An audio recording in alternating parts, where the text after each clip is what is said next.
As the world's #1 superpower, the United States has been getting its allies dancing to its tune. But if you pay more attention, they sometimes tumble, and their steps are becoming reluctant. The United States feels no guilty about disadvantaging its allies. It feels no guilty about forming an AUKUS alliance that would essentially scrape Australia's submarine deal with France, its oldest ally. It feels no guilty about not giving a heads up to its allies before a hasty, messed up military withdrawal from Afghanistan. And it certainly feels no guilty about monitoring the leaders of its friends in Europe, because it has been doing so time and time again. The result? Discontent and resentment.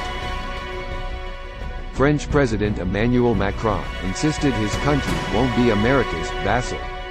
That is a wake-up call for the US alliance system.